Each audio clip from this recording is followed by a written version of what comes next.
अगर आपने ये काम खत्म कर लिया तो ये काम करना पड़ेगा, पब्लिक वर्क, उसके बाद रेवेन्यू का काम करना पड़ेगा, कोई फॉल्ट आएगा 24 घंटे में तो वो करना पड़ेगा। तो यहाँ पर आपके पास टाइम नहीं होता है। अगर कहें तो अगर आपका आईएएस भी टारगेट है ना, तो आईएएस के लिए भी आप टाइम निकाल सकते हैं, यहाँ पर पढ़ सकते हैं। डिस्ट्रीब्यूशन में आपके पास बिल्कुल भी टाइम नहीं रहता है।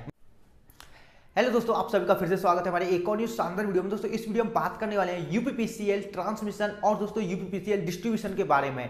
ट्रांसमिशन दोस्तों क्या है, डिस्ट्रीब्यूशन क्या है, दोनों दोस्तों आपको पता है। यूपीपीसीएल में दो सब डिपार्टमेंट होते हैं यूपीपीसीएल के अंदर। एक होता है दोस्तों ट्रांसमिशन, जो कि दोस्तों आपने बड़े बड़े टावर देखे हो, इनको यहाँ पर कंट्रोल करता है। दूसरा होता है डिस्ट्रीब्यूशन के लिए। डिस्ट्रीब्यूशन यानी कि जो आपके बिजली घर है, यहाँ से आपकी जो बिजली घर से घर तक जो सप्लाई आती है उसको जो कंट्रोल करता है, वो होता है आपका डिस्ट्रीब्यूशन। दोनों में अंतर क्या है, ट्रांसमिशन में कब वैकेंसी निकलती है, कैसे ट्रांसमिशन में जॉब मिलती है, ट्रांसमिशन जेई कैसे बनते हैं, डिस्ट्रीब्यूशन जेई की तो आपको पता ही है, और ट्रांसमिशन टीजी2 कैसे बनते हैं, कौन सी जॉब अच्छी है, ट्रांसमिशन में क्या काम करना होता है, डिस्ट्रीब्यूशन में क्या काम करना होता है, किसकी सैलरी ज्यादा है, किस में वर्कलोड ज्यादा रहता है, इन सभी के बारे में दोस्तों इस वीडियो में बात करने वाले हैं। क्योंकि दोस्तों इसमें बहुत ही ज्यादा स्टूडेंट्स का कंफ्यूजन रहता है, बहुत ही ज्यादा कमेंट आते हैं कि भाई ट्रांसमिशन और डिस्ट्रीब्यूशन में क्या अंतर है, ट्रांसमिशन में कैसे जॉब मिलती है, डिस्ट्रीब्यूशन में कैसे जॉब मिलती है।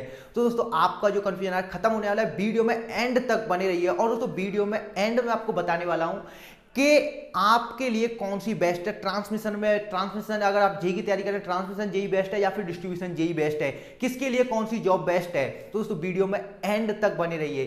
क्योंकि दोस्तों अगर कहते हैं कि जिस डिपार्टमेंट में आपको जाना है, जिस डिपार्टमेंट में आपको जॉब लेनी है, उस डिपार्टमेंट के बारे में अगर आपको पहले से पता है, उसकी फैसिलिटी के बारे में पता हो, आपको उसके काम के बारे में पता हो, तो उससे एक अलग सा लगाव जुड़ जाता है कि हमें यहाँ पर जाकर ये काम करना है, हमारा ये फ्यूचर है। तो आप उस चीज को देखकर और ज्यादा मेहनत करते हैं। सो दोस्तों वीडियो में एंड तक बने रहिए, आपको कंप्लीट इसके बारे में जानकारी मिलने वाली है। तो दोस्तों अब यहां पर हम बात कर लेते हैं कि यूपीपीसीएल में जो डिस्ट्रीब्यूशन और ट्रांसमिशन है क्या। तो दोस्तों यहां पर आप बोर्ड पर देख सकते हैं, जो बिजली जो विभाग है पूरा यूपीपीसीएल, वो मतलब यूपी का जो पूरा बिजली विभाग है वो दोस्तों ये इन पार्ट में बटा हुआ है। पहला है दोस्तों यहां पर जनरेशन को हम यहाँ पर जानते हैं यूपीआरबीएनएल, इसके लिए एक अलग डिपार्टमेंट बना दिया है। इसके बाद है दोस्तों यहाँ पर होता है फिर ट्रांसमिशन, यहाँ से बिजली बनी, यहाँ से बिजली फिर बांटना स्टार्ट हुआ। अब बांटना यहाँ पर इनसे कंज्यूमर के लिए, इनका जो कंज्यूमर से कोई कनेक्शन नहीं होता है, ये जो बांटते हैं ये हमारे बिजली घर के लिए बांटते हैं, जो ट्रांसमिशन के अंतर्गत आते हैं। अब यहाँ पर जो होता है ये होता है दोस्तों ट्रांसमिशन, ये यूपीपीसीएल का ही पार्ट है। यूपीपीसीएल को फिर दो पार्टों में बांटा हुआ है। पहला तो हमारा यूपीआरबीएनएल अलग हो गया, उसके बाद दोस्तों यहाँ पर ट्रांसमिशन एंड डिस्ट्रीब्यूशन, ये यहाँ पर डिस्ट्रीब्यूशन है। डिस्ट्रीब्यूशन जो भी है हमारे बिजली घर हैं जो 33/11 केवी के, यानी कि हमारे जो जहाँ पर आप अपना बिल जमा करने जाते हैं वो बिजली घर वो आते हैं, ये आते हैं आपके डिस्ट्रीब्यूशन के अंतर्गत में। ये डिस्ट्रीब्यूशन हो गया। यहाँ पर हो गया आपका ये ट्रांसमिशन। अब जो ट्रांसमिशन है ये दोनों यूपीपीसीएल के पार्ट है। ट्रांसमिशन होता है हमारा 440 केबी, जो बड़े बड़े टावर होते हैं जैसे कि यहाँ पर आप देख सकते हैं, और 220 केबी और 132 केबी, 66 केबी, इस प्रकार से यहाँ पर जो ट्रांसमिशन होती है जैसी रिक्वायरमेंट है वो उस प्रकार से ट्रांसमिशन का काम होता है। इनके लिए भी बिजली घर बनाए जाते हैं, बट यहाँ पर कंज्यूमर जो होते हैं, जो कि हमारे जो जनता है, उसका कोई काम नहीं होता है। तो दोस्तों इस प्रकार से जो है हमारा बटा हुआ है। अब दोस्तों यहां पर हम बात करते हैं कि यूपीपीसीएल में ये दोनों है, तो अब इनमें से वैकेंसी कैसे आती है, कब इसमें जॉब मिलती है, कैसे जॉब मिलती है, क्या काम होता है यूपी में, यूपीपीसीएल में जो डिस्ट्रीब्यूशन का क्या काम है एंड ट्रांसमिशन का क्या काम है। तो दोस्तों जैसा कि हमें पता है कि दोनों ही यूपीपीसीएल के पार्ट हैं, ट्रांसमिशन एंड डिस्ट्रीब्यूशन। तो दोस्तों यहाँ पर अब जॉब की बात आती है तो दोनों की जो वैकेंसी है, कभी आपने ट्रांसमिशन की वैकेंसी निकलती हुई नहीं देखी होंगी, क्योंकि ट्रांसमिशन की वैकेंसी निकाली ही नहीं जाती हैं। ट्रांसमिशन की वैकेंसी के लिए दोस्तों यहाँ पर जैसे कि अब यहाँ पर यूपीपीसीएल की जो वैकेंसी आई है वो ही वैकेंसी होती है। पहले आपको यूपीपीसीएल जेई का या यूपीपीसीएल टीजी2 का फॉर्म भरना होता है।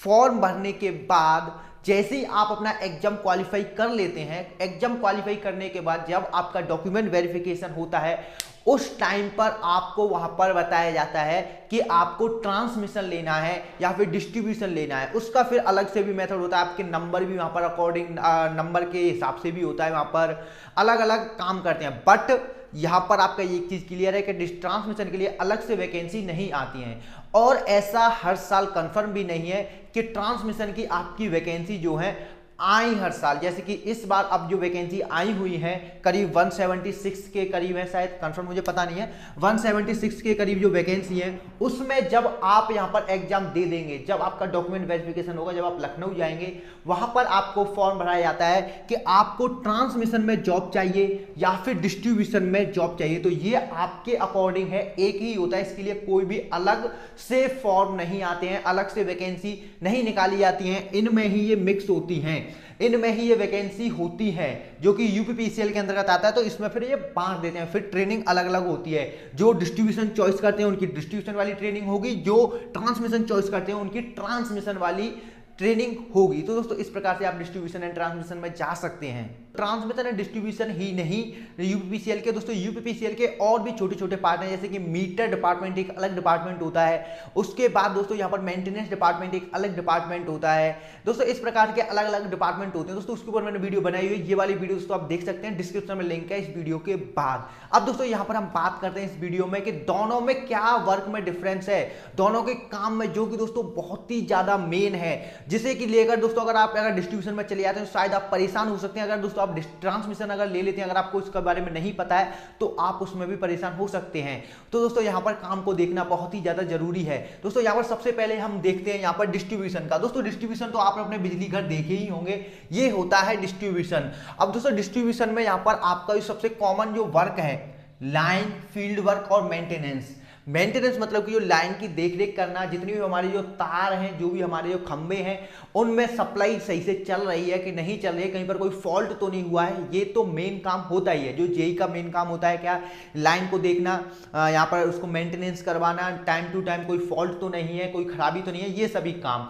तो ये काम तो यहाँ पर करने होते हैं। जो भी लाइन है यहाँ पर, जितने हमारे गांव होते हैं, एक जेई के अंदर करीब 20, 30, 40 तक गांव होते हैं, इतने गांव होते हैं, तो उन सभी मेंटेनेंस देखना है। उसके बाद दोस्तों यहाँ पर अगर हम देखें ट्रांसमिशन में, दोस्तों ट्रांसमिशन में भी आपका जो काम होता है वो दोस्तों यहाँ पर फील्ड वर्क, मेंटेनेंस और लाइन का। दोस्तों लाइन यानी यहाँ पर कौन सी लाइन होगी, यहाँ पर 220 केवी, 132 केवी, बड़े बड़े ट्रांसफॉर्मर, यहाँ पर इन सभी को देखना होता है सही से काम कर रहे हैं कि नहीं, कहीं पर कोई फॉल्ट तो नहीं है, कोई फॉल्ट आए तो उसको दूर करना, कोई प्रॉब्लम आई तो उसको ठीक करना, ये सभी काम दोस्तों दोनों में कॉमन है। यहाँ पर बड़े स्तर पर थोड़ा काम होता है, यहाँ पर अलग काम है दोस्तों, ये काम। उसके बाद दोस्तों यहाँ पर जो काम है, यहाँ पर कुछ ज्यादा काम होते हैं एज कंपेयर टू ट्रांसमिशन से।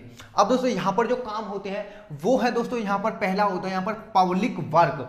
पब्लिक वर्क दोस्तों मैं उस चीज को कह रहा हूं जो कि आपके पब्लिक की जो काम होते हैं, जैसे कि मीटर कनेक्शन देना, कोई न्यू किसी को कनेक्शन चाहिए, वो जेई के द्वारा ही होता है, जेई उसको पास करता है, फिर एसडीओ के पास जाता है, इस प्रकार से होता है। तो वो काम यहां पर होता है। उसके बाद दोस्तों यहां पर रेवेन्यू का काम, पब्लिक वर्क में दोस्तों बहुत सारे काम आ गए, किसी के घर की लाइट कट गई वो भी जेई को करते हैं कि सर हमारे यहाँ की, हमारे गांव की लाइट कट गई है, यहाँ पर हमारा जो ट्रांसफार्मर वो खराब हो गया है, हमारा खंबा टूट गया है, ये सभी चीजें यहाँ पर होती हैं। अगर किसी का बिल गलत आ गया तो हाँ सर हमारा बिल गलत आ गया उसकी, तो ये पब्लिक डीलिंग होती है ना, वो काफी ज्यादा होती है। करीब आप अगर 20 गाँव भी हैं तो 20 गाँव से अगर डेली 2 पर लोग भी आएंगे तो 40 लोगों को यहाँ पर बात करनी होगी, उनकी समस्याओं का समाधान करना होगा। दोस्तों इस प्रकार से ये होता है। यहाँ पर पब्लिक वर्क बिल्कुल भी नहीं है, क्योंकि यहाँ पर कोई पब्लिक है ही नहीं। यहाँ पर जो जेई है ये काम करता है बिजली घरों को देने का, बिजली घरों को जो लाइट है वो यहाँ पर सप्लाई पहुंचाता है। ट्रांसमिशन में ये काम है, तो यहाँ पर कोई पब्लिक नहीं है, यहाँ पर आपको पब्लिक से बिल्कुल बच जाते हैं, कोई आपके पास 1% भी नहीं आने वाला है। उसके बाद दोस्तों यहाँ पर जो मेन काम है वो है दोस्तों रेवेन्यू का। ये सबसे बड़ा एक जेई के लिए काम होता है, किसी के घर से पैसे लेकर आना, पैसे लेकर मतलब उसके घर नहीं जाना होता है, मतलब उससे पैसे को लेना, उसको बिल को भरवाना। जैसे कि अगर आप गांव से बिलोंग करते हैं तो आपको पता ही होगा कि एक पर्सन पर यहाँ पर 1 लाख 50 हजार 20 हजार 10 महीने का 3 महीने का इतना बिल रुका हुआ होता है। वो जो सरकार का प्रेशर रहता है ना, वो एक जेई के ऊपर ही होता है, डिस्ट्रीब्यूशन जेई के ऊपर। ये दोस्तों यहाँ पर आप देखें, कभी तो कैंप ने लगाने होते हैं, बहुत जगह पर कैंप लगाने होते हैं। दोस्तों इस टाइम पर शायद कैंप चल भी रहे हो, आपने अपने गांव में देखा होगा, वहां पर जेई साहब आ गए, जेई साहब ने कैंप लगाया हुआ है, फिर एसडीओ आ गया, एसडीओ ने कैंप लगाया हुआ है, इस प्रकार से।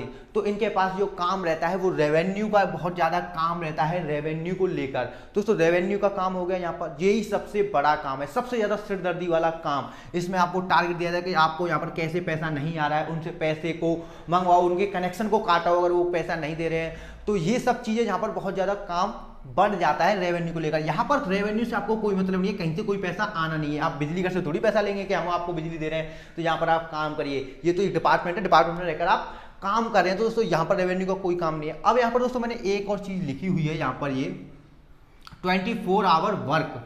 दोस्तों 24 आवर वर्क का मतलब ये है कि आपको 24 घंटे बिजली घर पर नहीं रहना होता है, 24 घंटे आपको काम नहीं करना होता है। 24 घंटे में अगर कोई प्रॉब्लम आती है तो आपको ही वो सॉल्व प्रॉब्लम करनी होगी। जैसे कि यहाँ पर आपकी मानते हैं 10 से 5 बजे तक जॉब रहती है, 10 से 5 बजे के बाद यहाँ पर मानते हैं हमारे 8 बजे एक फॉल्ट हो गया, तो आपको ये फॉल्ट देखना होगा, ये आपको फॉल्ट जो है वो सही कराना होगा आपको जाकर। तो ये चीज आपको यहाँ पर 24 घंटे के अंदर आती है कि 24 घंटे में कोई भी प्रॉब्लम आती है, कोई बड़ी प्रॉब्लम आती है तो आपको जाना होगा। इसी प्रकार से दोस्तों यहाँ पर भी डिस्ट्रीब्यूशन में भी अगर यहाँ पर कोई भी आपकी बड़ी प्रॉब्लम आती है तो यहाँ पर आपको जाना होगा। तो ये 24 घंटे यहाँ पर काम रहता है दोस्तों। इस प्रकार से आपने देख लिया कि ये काम होते हैं। यहाँ पर जो ओनली ऑन एक ही काम रहता है, इसमें जो आपका लाइन का फील्ड का जो भी काम है, कहीं से तार टूट गया, कोई लट्ठा जो है वो खंबा खराब हो गया, पोल यानी कि या फिर आपको कोई ट्रांसफार्मर का मेंटेनेंस का काम है, ट्रांसफार्मर खराब हो गया, ये सब चीज यहाँ पर मेंटेनेंस और ये सब तो काम रहते हैं।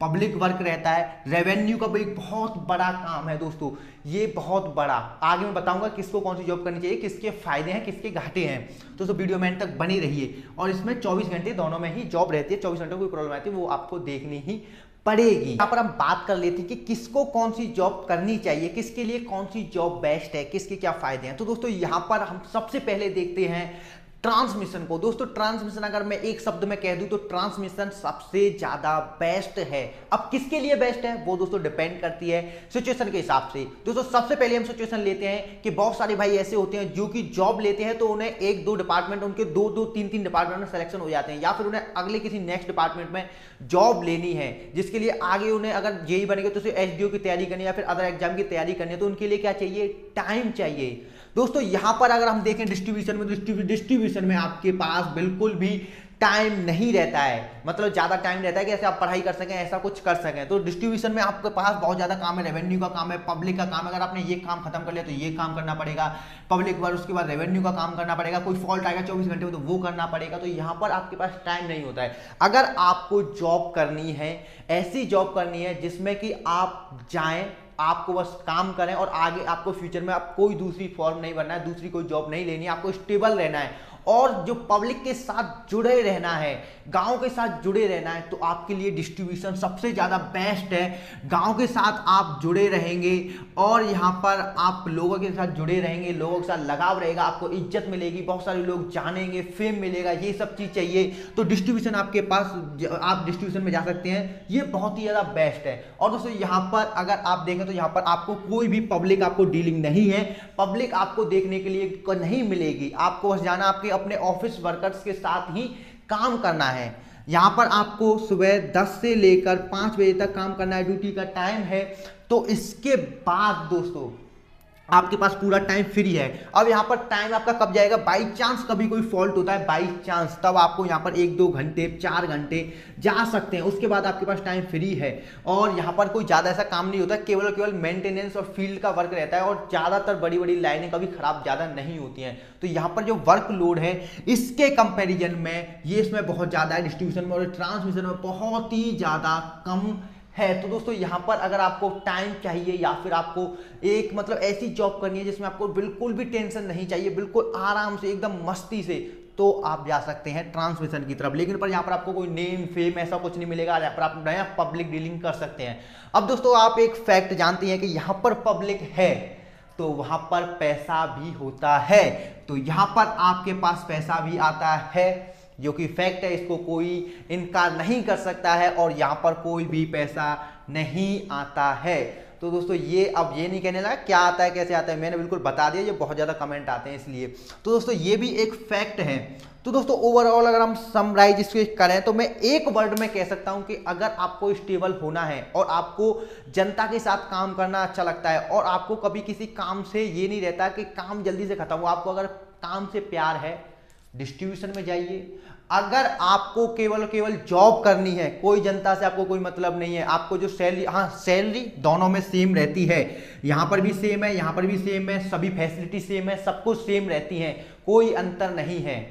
केवल और केवल अगर आपको यहाँ पर स्टेबिलिटी मतलब शांति चाहिए, अच्छे से जॉब करनी है, तो आप ट्रांसमिशन में जाएं। आपको अगर आप इसमें मतलब अगर कहें तो अगर आपका आईएएस भी टारगेट है ना, तो आईएएस के लिए भी आप टाइम निकाल सकते हैं, यहाँ पर पढ़ सकते हैं। आईईएस के लिए भी आप निकाल सकते हैं। यहाँ पर आपके पास टाइम निकालना बहुत ही ज़्यादा मुश्किल हो जाएगा, क्योंकि आप अपनी लाइफ के लिए भी टाइम निकालेंगे, आप अपनी फैमिली के लिए भी निकालेंगे, तो यहाँ पर बहुत ज़्यादा हो जाता है मुश्किल काम। तो दोस्तों ये है पूरा समराइज। अगर आपको टाइम चाहिए, अगर आपको आगे भी कोई जॉब करने से 20 साल की उम्र में आपकी जॉब लगे थे और आपको नेक्स्ट कोई पकड़नी है, तो आप ट्रांसमिशन में जा सकते हैं, नहीं तो आप डिस्ट्रीब्यूशन। और ये सब चीज आपकी फॉर्म भरने के बाद ही आपको पता चलेंगी। जब आपका फॉर्म मुझे भर जाएगा, जब आपके एग्जाम में नंबर आए, कितने नंबर आपने आए हैं, कैसे, वो चीज आपको प्रोसेस आगे जाकर पता चल जाएगी। दोस्तों आशा करता हूं कि आपको दोस्तों सब कुछ क्लियर हो गया है ट्रांसमिशन और डिस्ट्रीब्यूशन को लेकर। अगर दोस्तों वीडियो पसंद है तो वीडियो को लाइक कर दें, चैनल के साथ जुड़ने के लिए चैनल को सब्सक्राइब कर दें। अगर आपको कोई क्वेश्चन है तो आप कमेंट कर सकते हैं। मिलते हैं अगले शानदार वीडियो में, जब तक के लिए बाय बाय, जय हिंद।